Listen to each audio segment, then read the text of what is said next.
You're a mean one, Miss Chase. A Percabeth Christmas Alternate Universe Fanfiction, Part 2. Phase 1 of the plan was executed in a very wonky way, but nonetheless it worked. Admittedly, no one should ever repeat it. Percy would admit that. But it had somehow worked. "Hi," he said brightly as Annabeth opened her door with a mild scowl on her face. Percy held out the tray of cookies he had baked to possibly win her favor. She looked at them curiously and then back at him. "What are you doing here?" she asked as a greeting. Percy held out the tray even more eagerly, much to the confusion of the blonde. "I bear offering gifts," he said with a smile. Annabeth raised a brow at him. "That's not how you say it," she said. She deadpanned. Percy shrugged. "I want to help you with decorating and the holidays," he explained. Annabeth's mouth pressed into a tight line. She began to close her door right in his face. Again. "I don't need help," she said harshly. "And certainly not yours. I can do things on my own." Percy used an arm to try and stop the door from closing completely. Wow, was she stubborn. "Wait, please. At least help me decorate my apartment. Please," Percy pleaded. The pressure on his arm stopped, which was, a win to him, because that meant that she was considering it. "Fine," she said with a huff. Percy nearly jumped with joy. "Yay!" he said, holding out the platter of cookies for her to take. She seemed shocked by it. Why are they blue?" she asked in utter surprise. Percy shrugged. "Why not?" She looked at him with a hard-to-read expression. "I feel like you're going to poison me." But despite her worries, she set down the tray on the counter. "I promise it's safe. Seriously," Percy said with a small smile. Annabeth looked at him for a couple of seconds and then locked her apartment door. "Okay, so I guess we're doing this," she muttered in a low voice when Percy let her in. However, upon walking into the apartment, Annabeth choked, most likely at the mess. "Sorry," Percy said sheepishly. In all honesty, it was just boxes of Christmas decor. They weren't real messes. How does someone have so many Christmas and holiday stuff?" she said in an unbelieving tone. Percy laughed a bit. "I have no strength when it comes to Christmas," he said, and Annabeth gave him a raised brow. Clearly.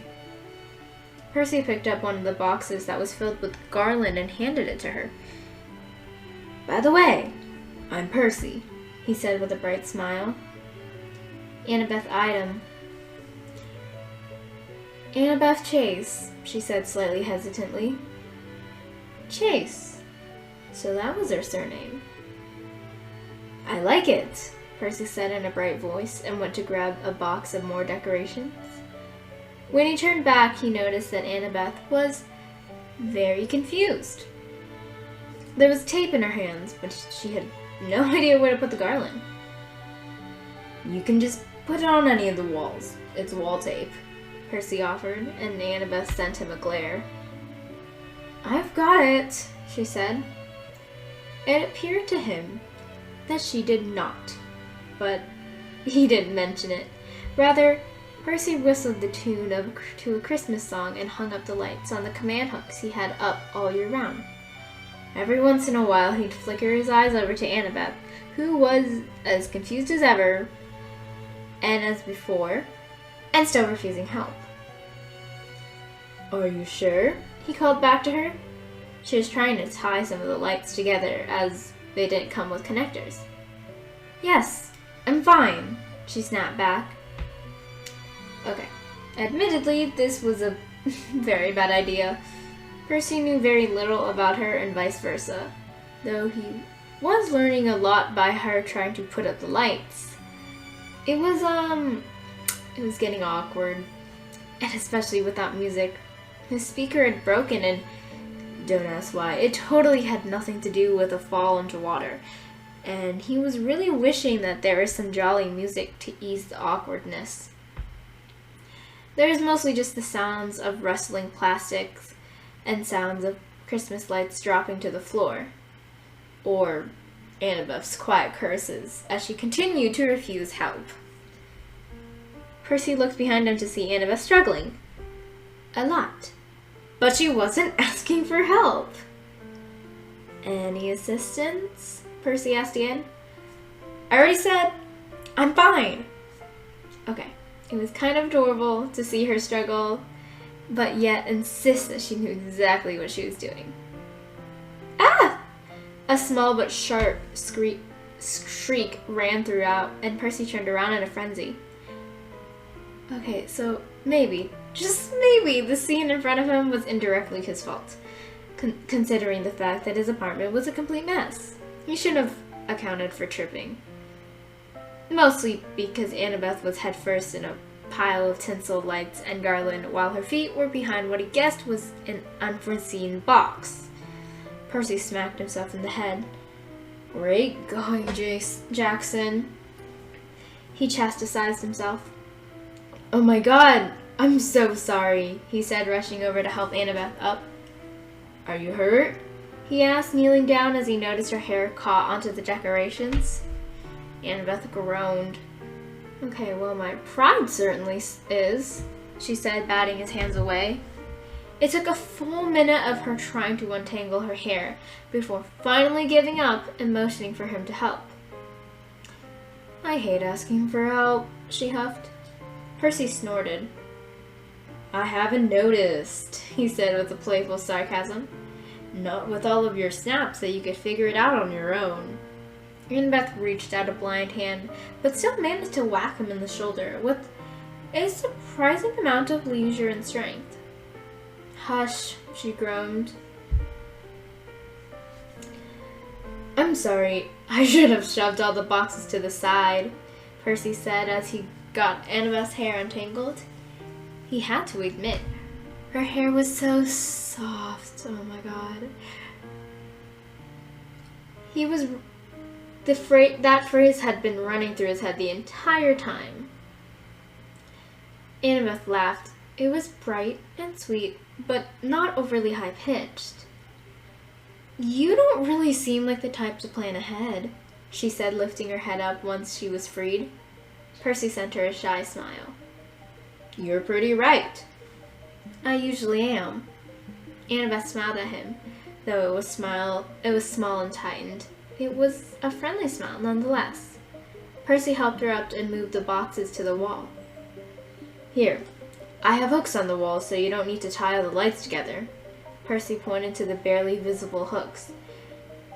Annabeth groaned and smacked her forehead. And I didn't notice them, she said tiredly. Percy laughed a bit. That's okay, he said with a kind smile. Together they hung up all the lights, and since Annabeth was no longer so bothered by his presence, they talked.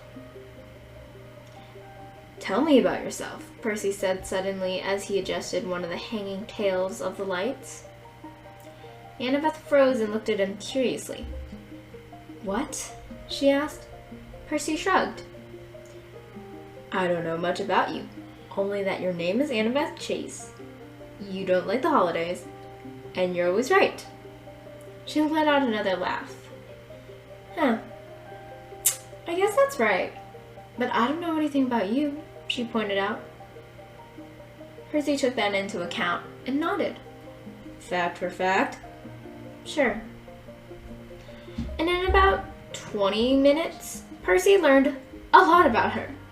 He learned that Annabeth was only a month older than he was, that she was an architect, and that it had been her dream since she was a little girl. That she loved to read even with dyslexia, unlike him. Apparently, she was not only close friends with Piper, but also Thalia, hence why she had gotten the apartment. Biggest fear? Drowning for me, Percy said. Annabeth literally shuddered. Spiders, they have way too many legs. It's just not okay, she said. Percy tilted his head to the side and smirked. Really? Ever seen a millipede? He questioned. Annabeth threw a glare at him. Their legs you can't see. Spiders, they have all 8 just sticking out, she said. Percy threw his arms out and waved them around. My limbs are out. Are you scared of me? He said, running at her the way a spider would. Well, if a spider was a human at least? Oh my god, Annabeth said, jumping out of the way, laughing. Why are you like this? She said, clutching her stomach. I mean, it's not even scary. It's just so weird it's funny, she said. Percy felt his heart grow with the pride of making her laugh. Just the other day, all she did was scowl around him, but now she was laughing so hard she could barely breathe. It took a full minute for her to calm down, but eventually she did. So, you're scared of drowning, and a swimmer. That's a heck of a power move, she said with a smile. Percy laughed and nodded. I've always loved being in the water. It's just, when you know how deep water is, and how easy it is to hold your breath for a little too long, it can't not scare you, Percy said, shuddering upon remembering old memories. Annabeth eyed him. I guess I've never thought of it like that. Most swimmers just think they're invincible in water, she said thoughtfully, and clearly sensing the trail off. But I would have never pegged you for a basketball player in high school. I mean, skater, I get that. She changed the subject smoothly and quickly. Percy followed her eyeline to a senior year sports jacket hanging on the wall next to his favorite skateboard. It had broken in half, and Percy sobbed when it happened. You should have seen my hair when it was blue in the front. You did that? I should have moved earlier. Yep. I did a lot of sports in high school. My ADHD was just so bad, they put me in anything and everything to try and get my energy out. Oh, yeah, they did the same with me. Though they stuck me in martial arts. It was fun and I learned a lot about beating people up, she said nonchalantly. Percy paused and looked at her. She definitely gave off the I can kill you vibe, but now he knew she definitely could. I feel slightly unsafe now. He deadpanned slowly. Annabeth rolled her eyes at him. Chill, she said, taping up the last of the garland. There. Your boxes are now all empty, she said in a content voice. Percy looked around. She was right, and most of them were stacked up neatly in a corner. Oh. Awesome, Percy said, not even wanting to acknowledge the fact that his heart was literally sad that it was done, because that meant she would have to leave, and it was safe to say that he liked having her around. I'm gonna head back now. That was actually fun, Annabeth said with a smile as she walked out the door. Bye, she said. Bye, Percy replied right as the door closed. He looked around his house. The decorations were a lot neater than how it normally looked when he did it alone. Everything was strung up in an even pattern, or at least everything that was on Annabeth's side. Percy smiled. There's just a little touch of Annabeth in his house, and he really liked it.